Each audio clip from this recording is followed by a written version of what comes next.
வலம் தரும் வாஸ்து நிகழ்ச்சியில தினமடல் வியூவர்ஸை மறுபடியும் சந்திக்கிறதுல ரொம்பவே சந்தோஷமா இருக்கும். அது மட்டும் இல்ல, இன்னைக்கு சில சந்தேகங்களை பத்தி நம்ம எத்திராஜ் ஆசிரியர் அவர்கள்கிட்ட கேட்டு தெரிஞ்சுக்க போறோம். அது மட்டும் கிடையாது, எந்த இடத்துல எந்த விஷயங்கள் இருந்தா கரெக்டா வாழ்க்கை நல்லா இருக்கும் அப்படின்றதையும் கேட்டு தெரிஞ்சுக்கலாம். ஸோ வாங்க வீடியோக்குள்ள போலாம்.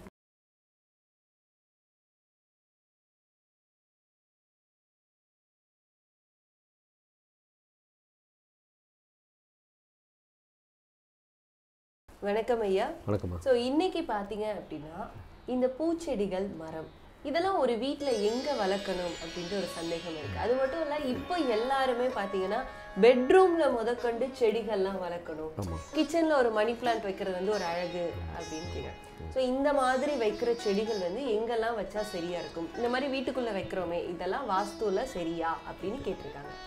வீட்டுக்குள்ளே வந்து பார்த்திங்கன்னா குரோட்டன்ஸ் வைக்கலாம். அதுக்கு வந்து சூரிய ஒளியும் தேவையில்லை. அது வந்து ஆக்சிஜன் வந்து எடுத்து இன்டேக் பண்ணும்போது கொஞ்சம் நமக்கு அந்த ரூமில் வரும்போது ஆக்சிஜன் சர்க்குலேஷன் அதிகமாகும்போது நமக்கு கொஞ்சம் ப்ளசண்ட்டாக கிடைக்குன்றது அது ஓகே. பட் வீட்டுக்கு வெளியே சரௌண்டிங்கில் இல்லை செட்பேக்கில் நம்ம வைக்கிறோம் அப்படின்னும்போது நீங்கள் பார்த்திங்கன்னா வடகிழக்கில் பொறுத்த மட்டும் லான் அமைக்கலாம். லான்ன்றது வந்து புல்தரை சின்னதாக ஒரு முழங்காலுக்கு கீழே இருக்கக்கூடிய ஒரு பூச்செடிங்களோ இல்லை அமைக்கலாம். அதில் வடகிழக்கில் மாத்திரம் அதில் வைக்கலாம். ஸோ அதுக்கு பார்த்திங்கன்னா அதுக்கு அடுத்து பார்த்து தென்கிழக்கில் கொஞ்சம் உயரமானது ஒரு 4 அடி 5 அடிக்கான ஒரு உயரமானது. ஏன்னா கிழக்கு அங்கே வர்றதால அந்த ஒரு செடியை அந்த மாதிரி அமைக்கலாம். பட் தெற்கில் வந்து உங்கள் விருப்பத்துக்கு தகுந்த போல் மரங்களே வளர்க்கலாம். மாமரம், அப்புறம் வந்து அரச மரம், என்ன உங்களுக்கு நிழல் எந்த அளவுக்கு வருதோ அந்த அளவுக்கு அந்த செடியை வந்து வளர்க்கலாம். அதுக்கப்புறம் வந்து தென்மேற்கில் வந்து மிக உயரமான செடி வளரக்கூடிய செடிகள் ஆலமரம் இல்லை வேப்ப மரம் இதெல்லாம் வச்சுக்கலாம். ஏன்னா தென்மேற்கை வந்து எந்த அளவுக்கு நம்ம கிராவிட்டி கம்மி பண்ணுறோமோ அந்த அளவுக்கு நமக்கு நல்லதுன்றதால தென்மேற்கில் வரலாம். அப்புறம் மேற்கில் பார்த்திங்கன்னா அதிகமான மரங்களை வளர்க்குறது நல்லது. ஏன்னா சூரிய வெளி என்பது மேற்கில் வந்து சாயும் போது அந்த ரேஸ் வந்து நமக்கு நல்லதில்லை. குறிப்பாக அந்த பெட்ரூம் இருக்கிற ஏரியாவை வந்து அந்த செவரு வந்து என்ன பண்ணுறோன்னா ஒரு 12 மணிக்கு அப்புறம் அந்த சூரியன் அந்த பக்கம் மறைஞ்ச பிறகு அந்த ஹீட்டை வந்து எனர்ஜியை வாங்கி வச்சுட்ருக்கோம். அது 6 மணிக்கு அப்புறம் என்ன பண்ணோன்னா அந்த செவரு வந்து ஹீட்டை வந்து பெட்ரூம் வழியாக நம்ம வந்து செலுத்த ஆரம்பிக்கும். ஸோ அங்கே படுக்கும்பொழுது என்ன ஒரு டிப்ரெஷனான மனநிலையை அங்கே இருக்கவங்களுக்கு கொடுக்கன்றதால தான் வந்து மேற்கை வந்து எந்த அளவுக்கு அதிகமான செடி வளர்க்குறீங்களோ நல்லது. முழுக்க மேற்கில் வளர்ந்து அதிகமாக தெற்கை விட மேற்கில் அதிகமாக செடி வளர்க்குறது நல்லது தான். ஆனால் வந்து அதே போல் வந்து வடமேற்கில் பார்த்திங்கன்னா குறைவான ஒரு சின்ன ஒரு ரோஜா இல்லை வந்து குரோட்டன் சின்ரம் அந்த போல் வளர்த்துக்கலாம். அங்கேயே வந்து வடமேற்கை வந்து உயரம் பண்ணாமல் கம்மியாக வளர்த்துக்கலாம். வடக்கில் வந்து ஒரு துளசி செடியோ இல்லை ஏதோ வச்சுக்கலாம். ஸோ ஜென்ரலாக வந்து கான்செப்ட் என்னென்னா தெற்கு மேற்கையும் உயரமான வளரக்கூடிய மரங்களையும் வடமேற்கு தென்கிழக்கை வந்து கொஞ்சம் குறைவான ஒரு 3 அடி 4 அடிக்குள்ளே வளரமாக இருக்கக்கூடிய செடிகளை வளர்க்கலாம். கிழக்கில் வந்து குரோட்டன்ஸு இல்லை புல்தரை எதோனா வளர்க்கலாம். இதுதான் வந்து பேசிக்காக அமைக்க வேண்டிய முறை செடிகள். கண்டிப்பாக. ஸோ அடுத்தது பார்த்தீங்க அப்படின்னா, மாடிப்படி எந்த இடத்துல அமைஞ்சிருக்கணும் ஒரு வீட்டில்? ஜென்ரலாக மாடிப்படி அப்படின்னு சொல்லும்போது வந்து அந்த வீட்டோட இது பார்த்திங்கன்னா தெற்குலேயும் மேற்குலேயும் வரலாம். தெற்கு மையப்பகுதியும் மேற்கு மையப்பகுதியில் வரலாம். தென்மேற்குலேயும் கூட வரலாம். வெளியே ஆனால் வீட்டுக்கு உள்ளே அமைக்கக்கூடிய மாடிப்படி பார்த்திங்கன்னா தெற்கு மத்தியிலையும் மேற்கு மத்தியில் தான் வரணும். வேறு எங்கேயுமே வரக்கூடாது. ஏன்னா வடமேற்குன்னும் போது அது ஹெல்த் சம்மந்தப்பட்ட இஷ்யூவை கொடுத்துரும். தென்கிழக்கில் நீங்கள் போகும்போது என்ன பண்ணணும்னா டிரான்சாக்ஷன் இஷ்யூ வந்து அது பாதிச்சிடும். அதனால் அங்கே வேண்டாம். ஸோ மேற்கு மையமும் தெற்கு மத்திய மையம் தான் 2 இடம் தான் வந்து மாடிப்படிக்கான உகந்த திசை. வெளியே வரும்போது தென்மேற்குலேயும் அமைக்கலாம். 2 பகுதியிலையும் அமைக்கலாம். தென்மேற்கு லோட் ஆகும், அதனால் நல்லது தானே, கிராவிட்டி குறையுன்றது.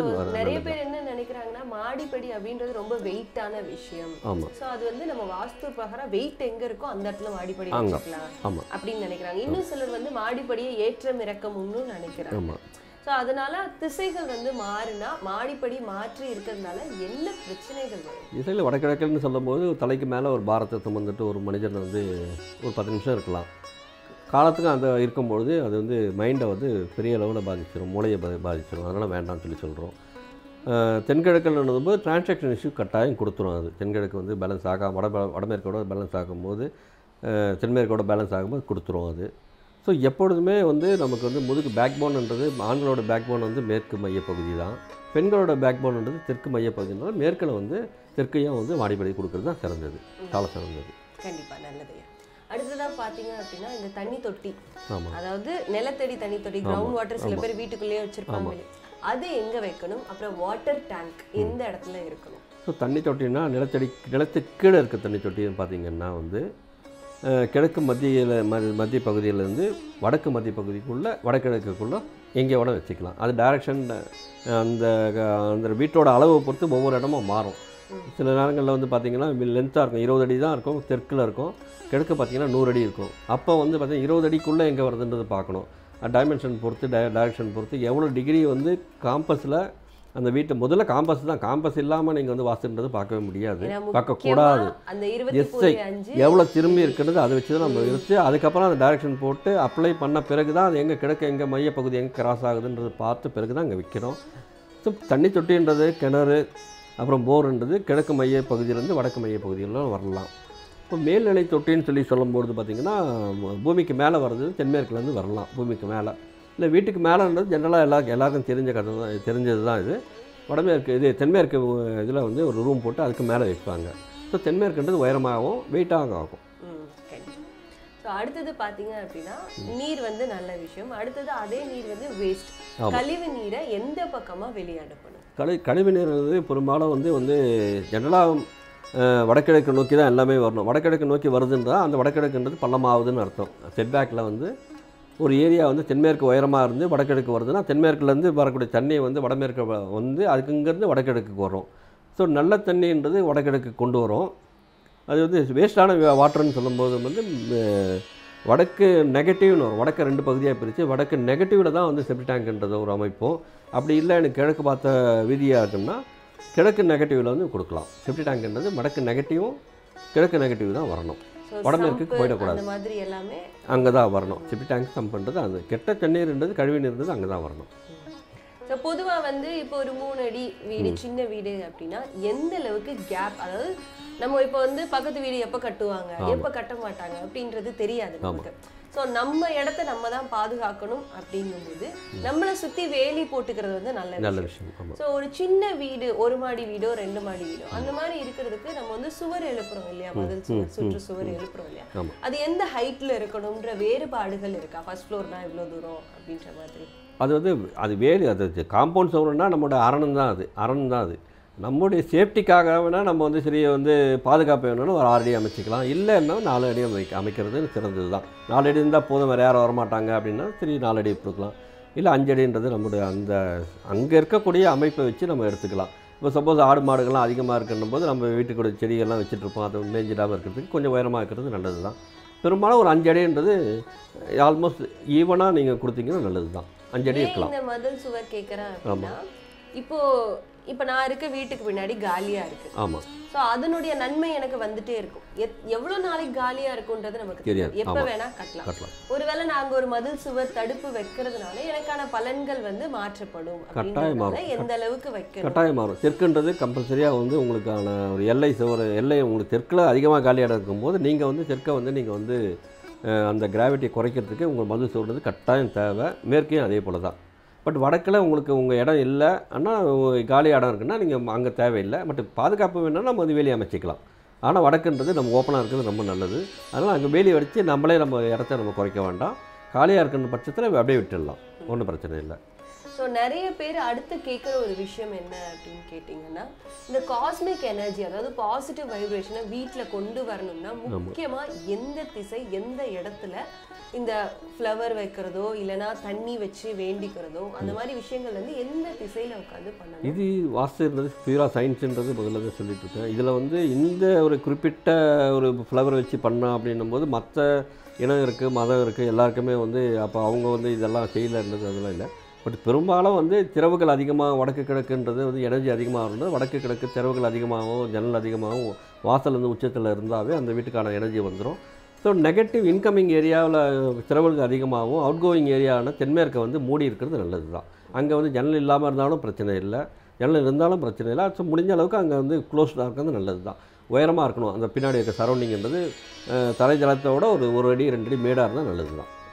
அப்புறம் ஒரு சின்ன கேள்வி, ஆமாம், இந்த ஜன்னல் அப்படின்றது வந்து நம்ம காத்தோட்டத்துக்கு வச்சுருக்கோம், நார்மலாக வச்சுருக்கோம். ஆமாம்.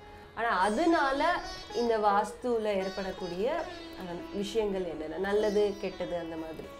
ஜன்னல்ன்றது வந்து எந்த விதமான எனர்ஜியை வந்து வெளில கொடுக்காது. வெறும் காற்று வெளிச்சத்துக்காக மட்டுமே தான் அது ஜன்னல் வேலை செய்யுமே தவிர, ஒரு வாசல் தான் வந்து நெகட்டிவ் எனர்ஜியை வீட்டுக்குள்ளே கொண்டு வரதோ, வீட்டுக்குள்ளேருந்து வெளியே கொண்டு வரதோ வாசல் தான் அந்த வேலையை செய்யுமே தவிர ஜன்னல் அந்த வேலை செய்யாது.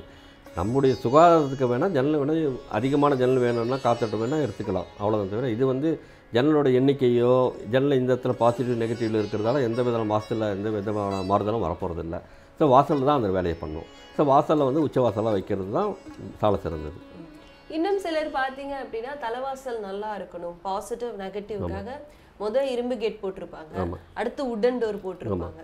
ஸோ 2 ஷீல்டு ப்ரொடெக்ஷன் அப்படின்ற மாதிரி பண்ணாங்க. அதெல்லாம் சரியா? அதெல்லாம் சரிதான். ஏன்னா ஆரம்பத்தில் வந்து பார்த்திங்கன்னா நம்ம வந்து ஒரு ஓலையில் வச்சு தான் கட்டிகிட்டு இருந்தோம் அன்றைக்கி, அந்த காலத்தில் பழசில். அதுக்கப்புறம் வந்து பார்த்திங்கன்னா இது வந்து மரம் பண்ணோம். இன்றைக்கி வந்து சேஃப்டிக்காக அது பண்ணுறோம். அதனால் அந்த இரும்புன்றது அப்படி பார்த்திங்கன்னா நீங்கள் சீலிங்கில் பார்த்திங்கன்னா இரும்பில் தான் ஃபுல்லாகவே ராட்ஸுக்கு கம்பிக்கு போயிட்டு தான் அது மேலே தான் சீலிங் வருது. அப்படி இரும்பே வேண்டாம்னா அதுக்கு மேலே தான் நம்ம தூக்கிட்டு இருக்கோம். அதுக்கெல்லாம் வந்து அது ஒரு பொருட்டே இல்லை. அது நம்ம பாதுகாப்புக்காக நம்ம வந்து இன்னொரு ஷீல்டு போடுறது நல்லது தானே. அது அதில் ஒன்றும் தவறு ஒன்றும் இல்லையா. அப்படி பார்த்தா ஜன்னலில் இருக்குது, ஜன்னலில் இரும்பு இருக்கிறதால அது வந்து என்ன பண்ணுது, நம்மளை எதுவும் பண்ண போகிறது. அதனால் முன்னாடி கதவுக்கு முன்னாடி ஒரு ப்ரொடெக்ஷன் வேணும்னா அது வந்து நம்ம அமைச்சிக்கலாம், அது ஒன்றும் தவறு ஒன்றும் இல்லை. ஸோ அடுத்த கேள்வி பார்த்தீங்க அப்படின்னா வாகனம், கார், பைக் எந்த இடத்துல நிறுத்தணும்? வாகனம் நிறுத்தணும் பார்த்தீங்கன்னா இப்போ தென்மேற்கில் இருந்ததுன்னா தென்மேற்கில் வெயிட் கொடுக்கலான்றதுக்காக அங்கே வந்து ஷெட்டு போட்டு அங்கே நிறுத்தலாம், காலி இடம் அதிகமாக இருக்க பட்சத்தில். இல்லைன்னா மேற்கு நடுப்பகுதியிலையும் தெற்கு நடுப்பகுதியும் நிறுத்தலாம். சரி, எனக்கு வந்து வாசலே வந்து வடக்கு தான் எனக்கு ரோடே இருக்குன்னும் போது நீங்கள் வந்து அங்கே தான் நிறுத்தி ஆகணும், வேற எங்கேயும் கொண்டு போய் நிறுத்த முடியாது. இந்த பட்சத்தில் அங்கே வைக்கலாம். ஆனால் நிலையாக அங்கேயே வச்சிடக்கூடாது, ஸ்டேஷ்னரியாக தொடர்ந்து அங்கேயே இருக்கக்கூடாது. வாகனன்றது வந்து பார்த்திங்கன்னா நம்முடைய வசதிக்காக தான் வாகனம் தேவை. அது அங்கேயே இருக்க போது ஒரு காலை நைட்டு வந்து இருக்க போது மறுபடியும் காலைல 6 மணிக்கு போயிட போகுது. ஸோ அது வந்து மூவபிள் ஆப்ஜெக்ட் தானே தவிர முடிஞ்ச அளவுக்கு அந்த வடகிழக்குக்கு இல்லாமல் வந்து வடக்கு மையத்திலேயோ இல்லை வடமேற்கிலேயோ கொண்டு வந்து நிறுத்துறது நல்லது. தூக்கம் ஸ்டேஷ்னரி அங்கேயே ஒரு பர்மனெண்ட்டாக அங்கே நிற்க போதுக்கப்புறம் ஒரு 6 மாதம் 8 மாதம்னா வடகிழக்கு நிறுத்தாமல் தவிர்க்கிறது நல்லது. இன்னும் சில வீட்டில் பார்த்தீங்க அப்படின்னா பெரியவங்க வயசானவங்களுக்குன்னு தனியாக ரூம் கொடுத்து வைக்கணும், அவங்கள தனிப்பட்ட முறையில் வச்சிடுறது நல்லது அப்படின்ற மாதிரி யோசிப்பாங்க. பொதுவாக என்ன பண்ணுவாங்க அப்படின்னா ஏதோ ஒரு ரூம் அரேஞ்ச் பண்ணி கொடுப்பாங்க. பட் முக்கியமாகவே வீட்டில் மூத்தவங்களை டிபெண்ட் பண்ணி தான் எல்லாமே நடந்துட்டு. ஸோ அவங்களுக்கு பர்டிகுலராக எந்த இடத்துல ரூம் இருக்கிறது நல்லது? அவங்க ஆக்டிவாக இருக்க வரலாம். ஆக்டிவ் மீன்ஸ் வந்து பார்த்திங்கன்னா ஒரு கம்பெனியில் வேலை செய்கிறாரோ இல்லை வந்து கவர்மெண்ட் டெவலப்மெண்ட்னா 58 வயசு வரலாம். அவங்க தான் ஹெட் ஆஃப் த ஃபேமிலியாக இருக்க போகிறாங்க. அதுக்கப்புறம் அவங்க வந்து தொழிலேருந்து ரிட்டையர்ட் ஆகிடுறாங்க, வாலண்டரி ரிட்டையர்ட் ஆகிறாங்க. அதுக்கப்புறம் அவங்களுக்கு பொறுப்புன்றது அவங்களுக்கு மேக்ஸிமம் இருக்காது. எல்லாமே அவங்க வந்து அடுத்த தலைமுறை தன்னை பையனுக்கோ பொண்ணுக்கோ அதை கொடுத்துட்டு அவங்க வந்து ஓய்வு தான் எடுக்க போகிறாங்க. தினமும் எழுந்து வேலைக்கு போகிறது அந்த விஷயம் இல்லாமல் போகும்போது அவங்கள என்ன பண்ணால் வடகிழக்கு ரூமுக்கு அவங்க கொண்டு வரது நல்லதான். ஏன்னா அடுத்த பொறுப்பு வந்து அடுத்த தலைமுறை வந்து தென்மேற்கு ரூமை வந்து யூஸ் பண்ணலாம். ஏன்னா ஹெட் ஆஃப் த ஃபேமிலியை லீட் பண்ண போகிறது அவங்க தான் போது இங்கே அவங்கள கொண்டு வந்து வைக்கலாம். அது இந்த ரூமில் வந்து குழந்தைகளுக்கான அந்த சின்ன குழந்தை இருந்தாலும் அந்த வடகிழக்கு ரூமில் வந்து யூஸ் பண்ணலாம்.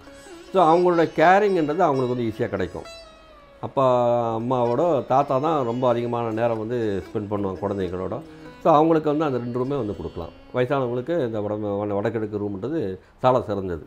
முடியாமல் இருக்கக்கூடிய பெரியவங்களுக்கு முடியாமல் இருக்குது அப்படின்னால வந்து மூவ் பண்ண முடியல, ஏன்னா இங்கே இருக்க முடியும்னா வந்து மேற்கு மையத்தில் இருக்க ஒரு பெட்ரூம் இருந்தால் அங்கே கொடுக்கலாம். அப்படி இல்லை எனக்கு இருக்கிறதே 2 ரூம் தான்னா வடமேற்கு ரூம் இருந்தால் வடமேற்கு ரூம்லேயே கொடுக்கலாம். ரொம்ப சின்ன விஷயங்களாக கூட இருக்கலாம். ஆனால் அது கொடுக்கக்கூடிய மாற்றம் அப்படின்னு பார்த்தோன்னா ரொம்பவே பெருசாக இருக்கும். நல்லா இருந்தப்பா இப்படி ஆனார்னே தெரில, டக்குன்னு சொத்தை விட்டாரு, நடு ரோட்டுக்கு வந்துட்டாரு அப்படின்னு சொல்லி நிறைய பேர் சொல்ல கேள்விப்பட்டிருக்கும். ஸோ அதுக்கெல்லாம் இது நாள் வரைக்கும் நமக்கு காரணமே என்னன்னு தெரியாமல் இருந்தது. பட் இப்போ நம்மளுடைய ஆசிரியர் எத்திராஜ் அவர்கள் சொல்ல இது கூட காரணமா இருக்கும், இதை நம்ம வந்து ஒரு பொருட்படுத்தவே இல்லையே அப்படின்ற நினைவுகள் வந்து நிறைய வர ஆரம்பிக்கும்.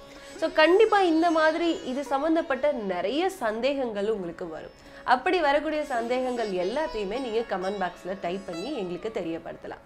இல்லை எனக்கு நேரடி ஆலோசனை தேவைப்படுது அப்படின்னா எத்திராஜ் ஐயாவுடைய நம்பர் பார்த்தீங்கன்னா டிஸ்கிரிப்ஷனில் இருக்குது. நீங்கள் அதை யூஸ் பண்ணி அவர்கிட்ட காண்டாக்ட் பண்ணியும் கேட்டுக்கலாம். ரொம்பவே சுவாரஸ்யமாக வளம் தரும் வாஸ்து இந்த நிகழ்ச்சியில் நிறைய விஷயங்களை நம்ம கற்றுக்கிட்டே வரோம். அந்த வகையில் அடுத்த எபிசோடில் இன்னும் இன்ட்ரெஸ்டிங்காக உங்களுடைய கேள்விகளுக்கான பதில்களுமா இருக்கும். அடுத்த வீடியோ வரும் வரை காத்திருங்க. அஞ்சல் உங்கள் எல்லாருக்கும் நன்றி சொல்லி விடைபெறுவது உங்கள் விஜய் அகல்யா.